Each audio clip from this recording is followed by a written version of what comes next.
வணக்க நண்பர்களே, welcome to terrace out. இன்றைக்கி நம்ம இந்த வீடியோவில் எதை பற்றி பார்க்க போகிறோம் பார்த்தீங்கன்னா, transform and partial differential equation. இந்த சப்ஜெக்ட் ரொம்ப கஷ்டம்னு நினச்சிட்டு இருப்பீங்க. இது ரொம்ப ஈஸியானது. நான் இப்போ சொல்கிற இம்பார்ட்டன்ட் கொஸ்டின் மட்டும் படித்தாலே போதும், நீங்கள் ஈஸியாக இந்த சப்ஜெக்டை கிராக் பண்ணிடலாம். இப்போ இந்த சப்ஜெக்ட்டுக்கு இம்பார்ட்டன்ட் கொஸ்டின் தான் இந்த வீடியோவில் பார்க்க போகிறோம். இப்போ இந்த இம்பார்ட்டன்ட் கொஸ்டினில் உங்களுக்கு பார்ட் ஏ, பார்ட் பி, இந்த ரெண்டு இம்பார்ட்டன்ட் கொஸ்டினும் உங்களுக்கு பார்ப்போம். Part A, part B important question எப்படிலாம் உங்களுக்கு எழுதணும், அதேமாதிரி எந்தெந்த டாப்பிக்லாம் நீங்கள் கவர் பண்ணணும் எல்லாமே நான் இந்த வீடியோவில் டிஸ்கஸ் பண்ணுவோம். அதனால் இந்த வீடியோ ஸ்கிப் பண்ணாமல் பாருங்கள். இப்போ வந்து யூனிட் 1 இம்பார்ட்டன்ட் கொஸ்டின் பார்ப்போம். இப்போ வந்து யூனிட் 1க்கு பார்ட் பி இம்பார்ட்டன்ட் கொஸ்டின் சொல்கிறேன். பார்ட் பி இம்பார்ட்டன்ட் கொஸ்டின் உங்களுக்கு எல்லாமே நான் உங்களுக்கு டாபிக் சொல்லுவேன். அந்த டாபிக் எல்லாமே எல்லா சம்மே நீங்கள் கவர் பண்ணுற மாதிரி இருக்கும். சில டாப்பிக்கு இந்த மாதிரி, அதாவது சில பர்டிகுலரான சம்ஸ் மாதிரி சொல்லுவேன், அதை நீங்கள் கவர் பண்ணுற மாதிரி சொல்லிடுவேன். இப்போ வந்து யூனிட் 1ல் ஃபஸ்ட்டு டாபிக் பேஸ் பண்ண ப்ராப்ளம் எதெல்லாம் நீங்கள் கவர் பண்ணணும் பார்த்தீங்கன்னா, சிங்குலர் இன்டெக்ரல்ஸ். இந்த சிங்குலர் இன்டெக்ரல்ஸ் டாப்பிக்கை வந்து நீங்கள் நல்லா தரவாக எந்த சம் கேட்டாலும் நீங்கள் அட்டன் பண்ணுற மாதிரி இருக்கணும். சிங்குலர் இன்டெக்ரல்ஸ், அதுக்கப்புறம் Lagrange linear equation. Lagrange's linear equation ரொம்ப இம்பார்ட்டன்ட். அதாவது இந்த ரெண்டு டாப்பிக்குமே ரொம்ப இம்பார்ட்டன்ட். கன்ஃபார்மாக உங்களுக்கு ஒரு சம் வந்துடும். அதுக்கப்புறம் இன்னொரு, அதாவது உங்களுக்கு ஒரு ஏட்டுன்னு வச்சுக்கோங்களேன், ஏல 2 சப்டிவிஷன் இருக்குமா, அதில் வந்து கன்ஃபார்மாக இந்த ரெண்டுலேருந்து ஒன்று வந்துடும். அதுக்கப்புறம் இப்போ அடுத்த ரெண்டுலேருந்து உங்களுக்கு ஒரு டாபிக் வரும். அதாவது என்ன பார்த்தீங்கன்னா, linear partial differential equation of second and higher order with constant coefficient of both homogeneous and non homogeneous types. இது எப்படி வரும் பார்த்தீங்கன்னா, உங்களுக்கு இந்த மாதிரி ஃபார்மேட்டில் தான் கொஸ்டின் கேட்பாங்க. அதாவது d cube minus d square d dash into z equal to 2e power 2x plus 3x square y. இதெல்லாம் உங்களுக்கு நிறைய பேருக்கு கஷ்டமாக ஃபீல் பண்ணுவீங்க.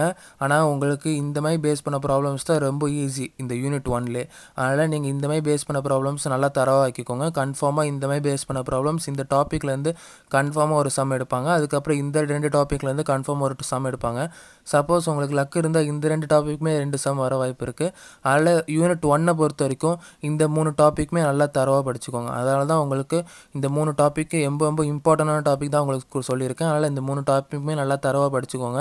அதுக்கப்புறம் உங்களுக்கு யூனிட் 2 இம்பார்ட்டன்ட் கொஸ்டின் பார்த்தீங்கன்னா, உங்களுக்கு வந்து ஹாஃப் ரேஞ்ச் சைன் சீரீஸ். இது ரொம்ப இம்பார்ட்டண்டான டாப்பிக்கு. இது இல்லை கொஸ்டின் பேப்பரே இல்லை. இதுவும் அதுக்கப்புறம் ஹாஃப் ரேஞ்ச் கொசைன் சீரீஸ், இந்த 2 டாப்பிக்குமே உங்களுக்கு கம்பைன் பண்ணி தான் ஒரு கொஸ்டின் எடுப்பாங்க. அதனால் இந்த 2 டாபிக் பேஸ் பண்ண ப்ராப்ளம்ஸ் எல்லாமே பார்த்துக்கோங்க. கம்மியாக தான் இருக்கும். அதனால் நீங்கள் நல்லா கரெக்டாக எல்லா ப்ராப்ளம்ஸையும் நல்லா கரெக்டாக பார்த்து படிங்க. இப்போ வந்து இந்த சப்ஜெக்ட்டுக்கு நான் வந்து உங்களுக்கு லெக்சர்ஸ் எடுக்கணும், அதாவது எல்லா டாபிக் பேஸ் பண்ண ப்ராப்ளம்ஸும் எடுக்கணும் அப்படின்னா, நீங்கள் இந்த வீடியோக்கு கீழே கமெண்ட் பண்ணுங்கள். உங்களுக்கு வேணும்னா வேண்டாம் அப்படின்ட்டு நீங்கள் கமெண்ட் பண்ணுங்கள். அதுக்கு நிறைய கமெண்ட்ஸ் வந்ததுன்னா உங்களுக்கு கன்ஃபார்மாக இந்த சப்ஜெக்ட்டுக்கு நான் உங்களுக்கு லெக்சர்ஸ் எடுக்கிறேன். இப்போ வந்து ஒரு சம் எப்படி போடணும் அப்படின்ட்டு சொல்கிறேன். இப்போ வந்து ஆஃப் ரேஞ்ச் கொசைன் சீரீஸ், அதுக்கப்புறம் உங்களுக்கு complex form of Fourier series. அதாவது இந்த complex form of Fourier series ரொம்ப இம்பார்ட்டண்டானது இந்த டாபிக். அதாவது அதுக்கப்புறம் ஹார்மோனிக் அனலைசிஸ், அதுக்கப்புறம் odd or and even functions. அதாவது கொஸ்டின் எப்படி இருக்குன்னா, ஒரு ஃபங்க்ஷன் கொடுத்து இந்த குறிப்பிட்ட ரேஞ்சு சொல்லுவாங்க. அந்தமாதிரி இந்த ரேஞ்ச், அதாவது இப்போ நான் சொல்லியிருக்கேன் இந்த 2 ரேஞ்சு காமிச்சிருக்கேன் பார்த்தீங்களா, 0 > x < π, அதுக்கப்புறம் π < x < 2 π ஸ்கொயர். இந்த 2 ரேஞ்சு பேஸ் பண்ண ப்ராப்ளம்ஸ் ரொம்ப இம்பார்ட்டன்ட். அதேமாதிரி -π < x < 0, அதேமாதிரி 0 < x < π. இந்த 2 ரேஞ்சஸ் பேஸ் பண்ண ப்ராப்ளம்ஸ் ரொம்ப இம்பார்ட்டன்ட். அதனால் இது வந்து, அதாவது இது ஜஸ்ட்டு உங்களுக்கு ரிவர்ஸ் ப்ராசஸ் மாதிரி தான் இருக்கும். இதாக கொஞ்சம் காம்ப்ளிகேட்டடாக இருக்கும் இந்தமாதிரி ப்ராப்ளம்ஸு. ஆனால் நீங்கள் வந்து ஒரு 2 டைம்ஸ் நீங்கள் அந்த ப்ராப்ளம் போட்டு பார்த்தாலே உங்களுக்கு கிளியர் ஆயிடுவீங்க. எந்த மாதிரி ப்ராப்ளம் கேட்டாலும் நீங்கள் அட்டன் பண்ணுற மாதிரி ஆயிடுவீங்க. இப்போ வந்து உங்களுக்கு வந்து யூனிட் 2ல், அதாவது உங்களுக்கு 5 டாபிக் கொடுத்துருக்கேன். 5 டாப்பிக்கில் ரொம்ப இம்பார்ட்டண்டான டாப்பிக்கு. நீங்கள் வந்து ஒரு வீக் ஸ்டூடெண்ட்டாக இருக்கீங்கன்னா ரொம்ப இம்பார்ட்டண்டான டாப்பிக்காக இதெல்லாம் கவர் பண்ண சொல்கிறேன். அப்படி பார்த்தீங்கன்னா, உங்களுக்கு இந்த 2 topic half range sine series, அதுக்கப்புறம் ஆஃப் ரேஞ்ச் கொசைன் சீரீஸ், அப்புறம் complex form of Fourier series, அதுக்கப்புறம் ஆட் அண்ட் ஈவன் ஃபங்க்ஷன். இந்த ஒரு டாபிக் வேணால் நீங்கள் லீவ் பண்ணிடலாம். ஆனால் இந்த 3 டாப்பிக்குமே, இந்த 4 டாப்பிக்குமே படிக்கணும். இப்போ இந்த டாபிக் எனக்கு படிக்கிற கஷ்டமாக இருக்குன்னா நீங்கள் ஃபஸ்ட்டு 4 டாபிக் படித்து வச்சுக்கோங்க. கன்ஃபார்மாக நீங்கள் வந்து பார்ட் பியில் ஒரு கொஸ்டின் எழுதிடலாம். இப்போ வந்து உங்களுக்கு வந்து, அதாவது இப்போ ஒரு ஒரு யூனிட்லேயும் ரொம்ப இம்பார்ட்டண்டான ப்ராப்ளம்ஸு வித் ஆன்சர்ஸோட, அதுக்கப்புறம் part A important question with ஆன்சர்ஸோட ஹேண்ட் ரிட்டன் நோட்ஸ் வந்து நாங்கள் செல் பண்ணுறோம். அதாவது அது என்ன ரேட் பார்த்தீங்கன்னா ₹35. அது வந்து எப்படி பே பண்ணணும்னா கூகுள் பே அப்படி இல்லைனா ஃபோன்பே அப்படி இல்லைனா பேடிஎம்க்கு இந்த நம்பருக்கு நீங்கள் பே பண்ணணும். இது வந்து ஹேண்ட் ரிட்டன் நோட்ஸு ரொம்ப யூஸ்ஃபுல்லாக இருக்கும் உங்களுக்கு. அதாவது 2 marks important part B questions with ஆன்சர்ஸோட உங்களுக்கு ப்ரொவைட் பண்ணுறோம். அதாவது இந்த கூகுள் பே இல்லை ஃபோன்பே இல்லை பேடிஎம்க்கு இந்த நம்பருக்கு நீங்கள் பே பண்ணணும். இந்த நம்பருக்கு இது கால் பண்ணாதீங்க. ஏதாவது டவுட்ஸ்னால் நீங்கள் வந்து இந்த மெயில் ஐடிக்கு மெசேஜ் பண்ணலாம். அப்படின்னா இந்த நம்பருக்கு மெசேஜ் பண்ணலாம். நீங்கள் கால் மட்டும் பண்ணாதீங்க இந்த நம்பருக்கு. அதுக்கப்புறம் உங்களுக்கு இந்த நம்பருக்கு நீங்கள் ரீசார்ஜ் பண்ணக்கூடாது. நீங்கள் வந்து பே தான் பண்ணணும். அப்படி இல்லைனா கூகுள் பே, ஃபோன்பே, பேடிஎம் மூலமாக நீங்கள் பே பண்ணணும். அது எப்படி பே பண்ணணும் தெரியலனா நீங்கள் யூடியூப்லேயே சர்ச் பண்ணலாம். How to pay through Google Pay அப்படின்னா ஃபோன்பே அப்படின்னா பேடிஎம் அப்படி சொல்லி த்ரூ எனி நம்பர் அப்படின்ட்டு சொன்னாலே நீங்கள் வந்து எப்படி பே பண்ணணுன்ட்டு அந்த வீடியோவில் சொல்லுவாங்க. அந்த மூலமாக நீங்கள் பே பண்ணிக்கோங்க இந்த நம்பருக்கு. இந்த நம்பருக்கு பே பண்ணிட்டு பேமெண்ட் சக்ஸஸ்ஃபுல்ட்டு அந்த ஸ்க்ரீன்ஷாட் எடுத்து அந்த பேமெண்ட் சக்ஸஸ்ஃபுல்ட்டு இருக்கும்ல அதை வந்து ஒரு ஸ்க்ரீன்ஷாட் எடுத்துக்கோங்க. அந்த ஸ்க்ரீன்ஷாட்டை வந்து இந்த மெயில் ஐடிக்கு அனுப்பணும். மெயில் ஐடிக்கு அனுப்பும் போது எந்த சப்ஜெக்ட் மென்ஷன் பண்ணிடுங்க. அதாவது ட்ரான்ஸ்ஃபார்ம் அண்ட் பார்ஷியல் டிஃபரன்ஷியல் ஈக்குவேஷன்ட்டு மென்ஷன் பண்ணுங்கள். அப்படி மென்ஷன் பண்ணிட்டு அதுக்கப்புறம் நீங்கள் வந்து இந்த மெயில் ஐடிக்கு அந்த ஸ்க்ரீன்ஷாட் அனுப்புனீங்கன்னா உங்களுக்கு வித்தின் 5 to 10 மினிட்ஸ்க்குள்ளே உங்களுக்கு நோட்ஸ் வந்துடும். மேக்ஸிமம் உங்களுக்கு 1 hour ஆகும். 1 hour ஆகாது. ஆனால் எப்போவுமே உங்களுக்கு 5 to 10 மினிட்ஸ் இல்லை 4 மினிட்ஸ் to 3 மினிட்ஸ்லேயே வந்துடும். நீங்கள் ஸ்க்ரீன்ஷாட் அனுப்பின உடனே உங்களுக்கு நோட்ஸ் டெலிவர் ஆயிரும் உங்களோட மெயில் ஐடிக்கு. அதாவது எந்த மெயில் ஐடி மூலமாக நீங்கள் ஸ்க்ரீன்ஷாட் அனுப்புகிறீங்களோ அந்த மெயில் ஐடிக்கு உங்களுக்கு நோட்ஸ் வந்துடும். அதனால் இந்த நோட்ஸ் ரொம்ப யூஸ்ஃபுல்லாக இருக்கும். உங்கள்கிட்டே நல்ல நோட்ஸ் இருக்குது அப்படின்னா இந்த நோட்ஸ் வாங்க தேவையில்ல. உங்கள்கிட்ட வந்து கொஞ்சம் நோட்ஸ் சுமாராக தான் இருக்குது, நோட்ஸ் ஒழுங்காக இல்லாதவங்களுக்குலாம் இந்த நோட்ஸ் ரொம்ப யூஸ்ஃபுல்லாக இருக்கும். அதேமாரி உங்களுக்கு important 2 marks part B important எல்லாமே உங்களுக்கு இந்த நோட்ஸில் ப்ரொவைடாக இருக்கும். எல்லாமே ஹேண்ட் ரிட்டன் நோட்ஸு. இப்போ வந்து யூனிட் 3 இம்பார்ட்டன்ட் கொஸ்டின் பார்ப்போம். யூனிட் 3 இம்பார்ட்டன்ட் கொஸ்டின் பார்த்தீங்கன்னா 4-year series solution of one dimensional wave equation. இந்த 4-year series solution of one dimensional wave equation, அதுக்கப்புறம் உங்களுக்கு one dimensional equation of heat conducting, அதுக்கப்புறம் 2 dimensional equation of heat conduction. இந்த 3 topic தான் உங்களுக்கு வந்து unit 3 பொறுத்த வரைக்கும் இம்பார்ட்டண்டான டாபிக்ஸு. அதாவது இந்த 3 டாப்பிக்குமே படித்தாலே கன்ஃபார்மாக நீங்கள் வந்து அதாவது 2 கொஸ்டினுமே எழுதிடலாம். 2 கொஸ்டின் கேட்டாலும் சரி இல்லை ஒரே கொஸ்டினாக உங்களுக்கு கேட்டாலும் சரி பார்ட் பி கன்ஃபார்மாக எழுதிடலாம் யூனிட் 3லேருந்து கேட்டாங்கன்னா. அதனால் யூனிட் 3ல் உங்களுக்கு இந்த 3 டாபிக் பேஸ் பண்ண ப்ராப்ளம்ஸ் எல்லாமே நல்லா தரவாக இருங்க. அப்படி உங்களுக்கு எல்லாமே தரவாக இல்லைன்னா நீங்கள் வந்து என்னோடய நோட்ஸை வாங்கினீங்கன்னா அந்த நோட்ஸில் வந்து யூனிட் 3 இம்பார்ட்டன்ட் ப்ராப்ளம்ஸ் எல்லாமே இருக்கும். அந்த ப்ராப்ளம்ஸ் எல்லாமே நீங்கள் சால்வ் பண்ணாலே போதும். கன்ஃபார்மாக நீங்கள் வந்து யூனிட் 3 பார்ட் பியை பற்றி நீங்கள் பயரவே தேவையில்ல. அதேமாதிரி பார்ட் ஏவும் நான் ப்ரொவைட் பண்ணியிருப்பேன். அந்த பார்ட் ஏ இம்பார்ட்டன்ட் கொஸ்டின்ஸு படிச்சிங்கன்னா கன்ஃபார்மாக நீங்கள் வந்து இந்த பேப்பரை கிளியரே பண்ணிடலாம். அவ்வளோ ஈஸியாக இருக்கும். இப்போ வந்து உங்களுக்கு யூனிட் 3ல் இந்த 3 டாபிக் பேஸ் பண்ண ப்ராப்ளம்ஸ் எல்லா ப்ராப்ளம்ஸையும் கவர் பண்ணுங்கள்.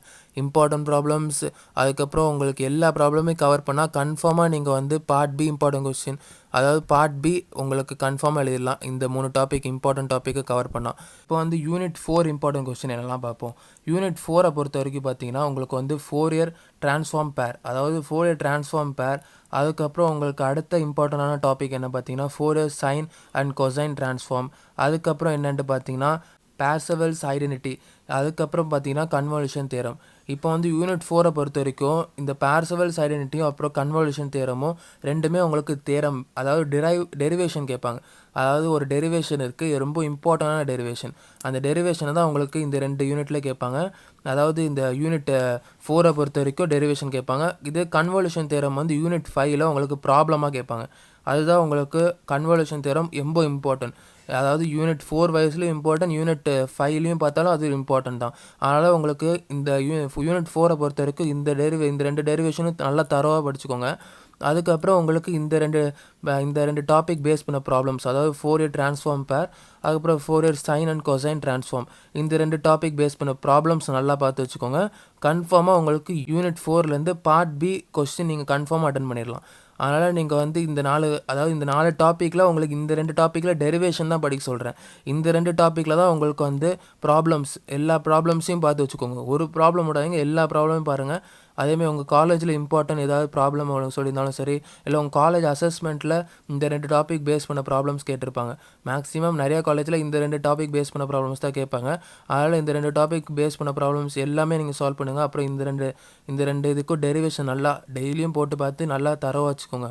இப்போ வந்து யூனிட் 4 பொறுத்த வரைக்கும் இந்த 4 தான் டாபிக் இம்பார்ட்டண்டான டாபிக். யூனிட் 5 இம்பார்ட்டன்ட் டாபிக்ஸ் பார்ப்போம். யூனிட் 5 என்னெல்லாம் பார்த்தீங்கன்னா இன்வர்ஸ் ஜெட் ட்ரான்ஸ்ஃபார்ம், அதாவது inverse Z transform using partial fractions. அதாவது இந்த டாபிக் ரொம்ப இம்பார்ட்டன்ட் இந்த யூனிட் 5 பொறுத்த வரைக்கும். இன்வர்ஸ் ஜெட் ட்ரான்ஸ்ஃபார்ம் இல்லாத கொஸ்டின் பேப்பரே இல்லை. அவ்வளோ இம்பார்ட்டண்டான டாப்பிக்கு இந்த டாபிக் பேஸ் பண்ண ப்ராப்ளம்ஸு. அதுக்கப்புறம் initial and final value theorems. Initial and final value தியரம்ஸும் அதாவது இன்வர்ஸ் ஜெட் ட்ரான்ஸ்ஃபார்ம் அளவுக்கு இம்பார்ட்டண்டான இது. அப்புறம் நான் சொன்ன மாதிரி கன்வல்யூஷன் தியரம் இதில் வந்து உங்களுக்கு கன்வல்யூஷன் தியரம் பேஸ் பண்ண ப்ராப்ளம்ஸ் பார்க்கணும். அதாவது யூனிட் 5ல் யூனிட் 4ல் நீங்கள் டெரிவேஷன் பார்த்து வச்சுக்கணும். கன்வல்யூஷன் தியரம் பேஸ் பண்ண டெரிவேஷன் வந்து உங்களுக்கு யூனிட் 4ல் இம்பார்ட்டன்ட். அது கன்வல்யூஷன் தியரம் பேஸ் பண்ண ப்ராப்ளம்ஸ் வந்து உங்களுக்கு யூனிட் 5ல் இம்பார்ட்டன்ட். அதுக்கப்புறம் difference equation using Z transform, அதாவது யூனிட் 5ல் இன்னொரு இம்பார்ட்டண்டான டாபிக். இப்போ யூனிட் 5ல் உங்களுக்கு இந்த ஃபஸ்ட்டு 3 டாபிக் படிச்சிங்கன்னா கன்ஃபார்மாக உங்களுக்கு ஒரு கொஸ்டின் வரும். அதேமாரி உங்களுக்கு லக் இருந்தால் உங்களுக்கு இந்த ஃபஸ்ட்டு 3 டாப்பிக்லேருந்தே உங்களுக்கு 2 கொஸ்டின் வரலாம். ஆனால் கன்வல்யூஷன் தியரம்லேருந்து கன்ஃபார்மாக ஒரு கொஸ்டின் வரும். இந்த ஃபஸ்ட்டு 2 டாப்பிக்லேருந்து உங்களுக்கு ஒரு கொஸ்டின் வரும். இப்போது அப்படி ஃபஸ்ட்டு 2 டாப்பிக்லேருந்து ஒரு கொஸ்டின் கேட்டு கன்வல்யூஷனில் கேட்காம விட்டாங்கன்னா நீங்கள் இந்த டாபிக் தான் எடுப்பாங்க, அதாவது difference equation using Z transform. இப்போ இந்த டாப்பிக்லாம் நான் கேள்வியே படவில்லை. இந்த டாப்பிக்லாம் எங்கள் காலேஜில் நடத்தும் போது நான் இந்த டாபிக் வயசுலலாம் நான் படிக்க மாட்டேன், நான் வந்து வெறும் ப்ராப்ளம் மட்டும்தான் இந்த ப்ராப்ளம்ட்டு படிப்பேன் அப்படின்னா நீங்கள் வந்து ஃபஸ்ட்டு இந்த சப்ஜெக்டோட சிலபஸ் எடுத்து பாருங்கள். சிலபஸ் எடுத்து பார்த்துட்டு அதுக்கப்புறம் ஒரு டாப்பிக்கும் என்னென்ன இந்த நான் இப்போ சொன்ன டாப்பிக்லாம் நீங்கள் வந்து அதாவது அந்த சிலபஸில் எந்தெந்த டாபிக் டிக் பண்ணி வச்சுக்கோங்க. அதுக்கப்புறம் அந்த டிக் பண்ண டாபிக் பேஸ் பண்ண ப்ராப்ளம் நீங்கள் உங்களோட கிளாஸ் ஒர்க்காக இருந்தாலும் சரி, இல்லை உங்கள்கிட்ட இருக்கிற நோட்ஸு ஏதாவது ஒரு டெக்ஸ்ட் புக்ஸ் எதாக இருந்தாலும் நீங்கள் அந்த நோட்ஸில் வந்து நீங்கள் வந்து அதாவது ஒரு டாப்பிக்கும் எந்தெந்த டாபிக்ட்டு அந்த நோட்ஸில் டிக் பண்ணிட்டு அப்புறம் அந்த டாபிக் பேஸ் பண்ண இப்போ நான் சொன்ன டாபிக்ஸ் பேஸ் பண்ண ப்ராப்ளம்ஸை நீங்கள் பாருங்கள். அப்படி என்கிட்ட நோட்ஸும் இல்லை டெக்ஸ்ட் புக்ஸும் இல்லை அப்படின்னா நீங்கள் எங்கள் நோட்ஸும் வாங்கலாம். எங்கள் நோட்ஸில் நீங்கள் வந்து அதாவது எல்லாமே இம்பார்ட்டன்ட் ப்ராப்ளம்ஸு இம்பார்ட்டன்ட் 2 மார்க்ஸ் தான் ப்ரொவைட் ஆகிருக்கு. அதனால் நீங்கள் அதை மட்டுமே நீங்கள் போட்டால் போதும், கன்ஃபார்மாக நீங்கள் இந்த பேப்பரை கிளியர் பண்ணிடலாம். இப்போ இதுதான் உங்களுக்கு இந்த transform and partial differential equation இந்த சப்ஜெக்டோட இம்பார்ட்டண்டான கொஸ்டின். இப்போ இதுதான் உங்களுக்கு இந்த வீடியோவில் சொல்லணும்னு நினச்சேன். இந்த வீடியோ வந்து உங்கள் ஃப்ரெண்ட்ஸ்க்கும் ஷேர் பண்ணுங்கள், ஏன்னா அவங்களுக்கும் யூஸ்ஃபுல்லாக இருக்கும் இந்த சப்ஜெக்ட் இம்பார்ட்டன்ட் கொஸ்டின் தெரிஞ்சு படிக்கிறதுக்கு. இதேமாதிரி உங்கள் ஃப்ரெண்ட்ஸ் ஜூனியர்ஸ் எல்லாருக்குமே ஷேர் பண்ணுங்கள் இந்த வீடியோவை. அதாவது யாருக்கெல்லாம் அதாவது ட்ரான்ஸ்ஃபார்ம் டிஃபரன்ஷியல் ஈக்குவேஷன் பேப்பர் வந்து உங்களுக்கு ரொம்ப கஷ்டமாக நினைக்கிறீங்களோ இந்த வீடியோ ஷேர் பண்ணுங்கள். அதேமாதிரி உங்களோட சீனியர்ஸ் யாராக இருந்தாங்களோ அவங்களுக்கும் ஷேர் பண்ணுங்கள். இப்போது இதுதான் உங்களுக்கு இந்த வீடியோ சொல்லணும்னு நினச்சேன். நன்றி.